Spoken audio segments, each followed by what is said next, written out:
नमस्कार साथियों, स्वागत है आपका सिविल लक्ष्य अकेडमी के डेली करंट अफेयर्स प्रोग्राम में। आज हम देखेंगे 2 जून के सबसे महत्वपूर्ण प्रश्न जो आपके एग्जाम में आ सकते हैं। शुरू करते हैं आज के सबसे महत्वपूर्ण प्रश्न। क्रिप्टो करेंसी के रेगुलेशन के लिए कौन सी कमेटी गठित हुई थी? तो इसका सही जवाब है सुभाष गर्ग समिति, है ना। तो सुभाष गर्ग समिति जो है यह कमेटी गठित हुई थी किसके लिए? क्रिप्टो करेंसी के रेगुलेशन के लिए। तो इन्होंने रेगुलेशन के लिए क्या सुझाव दिए? कोई सुझाव नहीं दिया। इन्होंने बोला क्रिप्टो करेंसी फालतू है, इसको देश में बैन कर देना चाहिए, और अगर देश में कोई डिजिटल करेंसी चलानी ही है तो भारत अपनी डिजिटल करेंसी लेकर आए। इसलिए सरकार समय समय पर ऐसे बयान भी देती रहती है कि हम बिटकॉइन को बैन कर देंगे, क्रिप्टो करेंसी को बैन कर देंगे और अपनी क्या लेके आएंगे? क्रिप्टो करेंसी लेके आएंगे। लेकिन क्रिप्टो करेंसी के निवेशक बड़े बड़े लोग हैं, है ना, और बहुत से अमीर लोग इसमें निवेश करके रखे हैं, ठीक है। और दिक्कत ये है कि ये जो क्रिप्टो करेंसी है ये बहुत ज़्यादा इसमें वोलाटाइल होता है। ये करेंसी बड़े लोग तो नुकसान झेल लेते हैं और उनको पता है कि वो उसको एडजस्ट कैसे करना है, लेकिन आम आदमी इसको नहीं झेल पाता है, ठीक है। तो अभी अभी आपने सुना होगा बिटकॉइन क्रैश, इस टाइप का, है ना। तो ये न्यूज़ हमेशा आपको सुनने में मिलती रहेगी, है ना।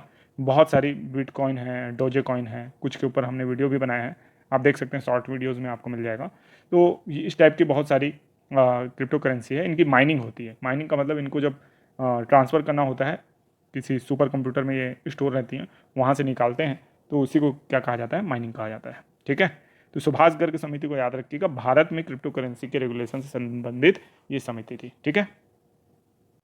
नेक्स्ट क्वेश्चन है, और पिछले क्वेश्चन से भी ज़्यादा इंपॉर्टेंट ये क्वेश्चन है। कोरोना के भारत में म्यूटेंट हुए वेरिएंट को WHO ने क्या नाम दिया है? तो इसका सही जवाब है डेल्टा, ठीक है। तो भारत के वेरिएंट का क्या नाम दिया गया है? डेल्टा।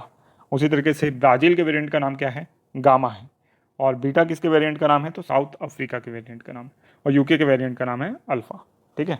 तो अल्फ़ा, बीटा, गामा और डेल्टा, इस तरीके के नाम दिए गए हैं। और भी वेरिएंट आएंगे तो इसी क्रम में जो चलते रहता है, हेक्सा वगैरह, है ना, पेंटा, हेक्सा, ये सब भी नाम आएगा, ठीक है। अब आप पूछ सकते हैं कि ऐसा क्यों किया गया? भारत के वेरिएंट को यानी अलग नाम क्यों दिया गया? अभी तक तो भारतीय वेरिएंट, यूके वेरिएंट ऐसा बोला जा रहा था। एक्चुअल में होता क्या है कि जब भी किसी बीमारी का नाम किसी देश से जोड़ दिया जाता है तो उस देश के लोगों के खिलाफ क्या होता है? हिंसा होने लगती है विश्व के कई जगह में। कई लोगों ने बीमारी के काल में अपनों को खोया है, तो उसका गुस्सा, उसका फ्रस्ट्रेशन वो किस में निकालते हैं? जिस वेरिएंट का नाम सुन लेते हैं, है ना। तो इससे रेसिज्म बढ़ता है ना। और ऐसा चाइना के साथ हो चुका है। चाइना का जो यानी चाइना से फैला है वुहान वायरस, अपन बोलते भी हैं इसको, है ना। तो एक्चुअल में ये कोई इंटेंशनली WHO ने नहीं किया था कि चाइना को बचाने के लिए इसका नाम वुहान वायरस से हटा के कुछ और रखा हो, क्योंकि चाइना इस पे दबाव बोलता ज़्यादा है, इसलिए हमको ऐसा लगता है। वरना WHO ने 2015 में एक नियमावली ही पूरी बना दी थी, 2015 में बना दी थी, इसलिए ऐसा आरोप लगाना सही नहीं है, ठीक है। तो 2015 के आधार पर, उस नियमावली के आधार पर ही चाइना के जो कोरोना वायरस है उसका नाम SARS-CoV-2 पड़ा था, और अब जो भारतीय वेरिएंट है इसका नाम डेल्टा पड़ा है, ठीक है। तो इतनी जानकारी आप इस क्वेश्चन से याद रखेंगे। नेक्स्ट क्वेश्चन है, बन्नेरघट्टा राष्ट्रीय उद्यान किस राज्य में है? तो इसका सही जवाब है कर्नाटक। कहाँ है? कर्नाटक। अब तो कर्नाटक में बन्नरघट्टा राष्ट्रीय उद्यान जो है, इसके संदर्भ में क्या जानकारी है? तो देखिए, बन्नरघट्टा राष्ट्रीय उद्यान जो कर्नाटक में स्थित है, यहीं पे एलिफेंट रिजर्व बनाया जाना है, ठीक है। और एलिफेंट रिजर्व जहाँ बनाया जाना है वहाँ पे कई जो ग्रामीण बस्तियाँ हैं वो आकर बस गई हैं, यानी कई जो वनवासी हैं और गाँव के लोग हैं वहाँ जाके बस गए हैं, ठीक है, राष्ट्रीय उद्यान के क्षेत्र में। और ये करीब 1000 एकड़ भूमि है जिसको अब खाली करवाना है। इस कारण से ये न्यूज़ में है। बन्नरघट्टा जो है यहाँ पे टाइगर बहुत पाए जाते हैं, टाइगर रिजर्व भी है आई थिंक, ठीक है। आप एक चेक कर लीजिएगा, कोई गलती हो तो आप बिल्कुल निसंकोच बताइए। अगर आप ऐसा कुछ करते हैं, हमारी गलतियाँ आप हमको हमारे सामने लाते हैं, तो ये आप हमारी हेल्प करेंगे, और इसके लिए हम जो आपका कमेंट होगा या जो भी होगा उसको अप्रिसिएट करेंगे, ठीक है। इसमें कोई हमको बुरा मानने वाली बात नहीं है, ये हमारे सुधार का ही एक काम होगा, ठीक है। तो बिल्कुल आप हेल्प कर सकते हैं। नेक्स्ट क्वेश्चन है, एशियन मुक्केबाजी चैंपियनशिप में किसने गोल्ड मेडल जीता है? इसका सही जवाब है पूजा रानी, ठीक है। पूजा रानी ने क्या जीता है? गोल्ड मेडल जीता है। तो इनका नाम याद रखिएगा आप। और ये बॉक्सिंग में इन्होंने ये खिताब हासिल किया है। इसके अलावा मैरी कॉम और एक और बॉक्सर हैं, उन्होंने क्या जीता है? सिल्वर मेडल जीता है। ठीक है, तो इस तरीके से हमारे एशियन जो मुक्केबाजी चैंपियनशिप है उसमें बहुत अच्छा रहा है प्रदर्शन। ठीक है, नेक्स्ट क्वेश्चन है, विश्व दूध दिवस या वर्ल्ड मिल्क डे कब मनाया जाता है? तो इसका सही जवाब है 1 जून। ठीक है, 1 जून को विश्व दूध दिवस मनाया जाता है। छोटी सी जानकारी है, इसको याद रखना है। नेक्स्ट क्वेश्चन है, बहुत इंपॉर्टेंट क्वेश्चन है, याद रखिएगा इसको। अंतर्राष्ट्रीय पर्यावरण दिवस कब मनाया जाता है? 2 जून, 3 जून, 4 जून या इनमें से कोई नहीं? तो इसका सही जवाब है इनमें से कोई नहीं। ठीक है, क्योंकि जो अंतर्राष्ट्रीय पर्यावरण दिवस है ये मनाया जाता है 5 जून को। ठीक है, 5 जून को मनाया जाता है। तो इतना याद रखिएगा कि 5 जून को अंतर्राष्ट्रीय पर्यावरण दिवस मनाया जाता है। इससे बहुत बार क्वेश्चन आए हैं। ठीक है, स्टॉकहोम सम्मेलन जो हुआ था वो 5 जून को हुआ था 1972 में। तब से ही इसे क्या मनाया जाता है? पर्यावरण दिवस के रूप में मनाया जाता है। ठीक है, नेक्स्ट क्वेश्चन है, भारत का पहला स्वदेशी तापमान डेटा लॉकर एमबीटेक किसने बनाया है? तो इसका सही जवाब है आईआईटी रोपड़। ठीक है, तो आईआईटी रोपड़ ने पहला स्वदेशी तापमान डेल्टा लॉकर एमबीटेक बनाया है। ठीक है, अब अगर इसके बारे में जानना चाहें आप, तो जो स्वदेशी तापमान डेटा लॉकर का मतलब है जैसे जो ऑर्गन्स वगैरह इधर से उधर जाते हैं, वैक्सीन वगैरह इधर से उधर जाती हैं, तो उसमें क्या रहता है, एक निश्चित तापमान की ज़रूरत रहती है। अगर उससे तापमान अगर हिला तो वो सामग्री खराब हो सकती है या ऑर्गन खराब हो सकता है। ठीक है, जैसे मान लीजिए किडनी का ट्रांसपोर्ट कर रहे हैं या आँखों का ट्रांसपोर्ट कर रहे हैं, कई लोग नेत्रदान वगैरह करते हैं, तो उसको एक निश्चित टेम्परेचर में ही क्या होना है, रखना है। ठीक है, तो कई बार जब यात्रा के दौरान उसका टेम्परेचर ऊपर नीचे हो जाता है जिससे अंग को खराब होने की संभावना बहुत ज़्यादा बढ़ जाती है। ठीक है, तो ऐसी स्थिति में एमवीटेक जो है वो तुरंत सिग्नल दे देगा कि तापमान जो है वो अपने संतुलित क्षेत्र से बाहर जा रहा है। ठीक है, तो जो वहाँ पे डॉक्टर होंगे, इंजीनियर्स होंगे, उसको मैनेज कर लेंगे। ठीक है, इसलिए बहुत ज़्यादा इंपॉर्टेंट खोज है ये। नेक्स्ट क्वेश्चन है, हाल ही में इस्लाम मैप जारी कर विवादों में रहने वाला देश कौन सा है? इसका सही जवाब है ऑस्ट्रिया। ठीक है, तो इस्लाम मैप क्या है? इस्लाम मैप में ये क्या किए हैं, जितनी भी मस्जिद हैं और जितने भी मतलब उनके क्या कह सकते हैं मदरसे वगैरह हैं, जहाँ पे भी उनका क्राउड ज़्यादा रहता है मुस्लिमों का, उन सब को इन लोगों ने क्या किया है, मैप बना दिया है। उसमें शो कर दिया है कि पर्टिकुलर स्थान में आप जाएंगे तो यहाँ पे आपको मुस्लिम बस्तियाँ मिलेंगी, मुस्लिम लोग मिलेंगे, मस्जिदें मिलेंगी, है ना, ये सब। ठीक है, अब ऑस्ट्रिया ने ऐसा क्यों किया? तो ऑस्ट्रिया ने ऐसा इसलिए किया क्योंकि कुछ आतंकवादी घटनाएं वहाँ हुई थी। तब से ऑस्ट्रिया बहुत सारे कड़े स्टेप उठा रहा है कट्टरता के खिलाफ। उसी क्रम में उन्होंने ये वाला जो स्टेप चला है। लेकिन दिक्कत यह है कि वहाँ बहुत सारी एथनिसिटी हैं, बहुत सारे धर्म हैं, लेकिन ये केवल मुसलमानों के लिए किया गया है। तो ऐसी स्थिति में विवाद होना लाजमी है, तो विवाद हो रहा है और जितने भी ओपेक देश हैं तुर्की सहित वो सब इसका खंडन किए हैं, है ना। तो याद रखिएगा, ऑस्ट्रिया ने इस्लाम मैप जारी किया था। ऑस्ट्रेलिया नहीं है, ऑस्ट्रिया है। ठीक है, ऑस्ट्रिया एक यूरोपियन कंट्री है। नेक्स्ट क्वेश्चन है, वज्र कवच क्या है?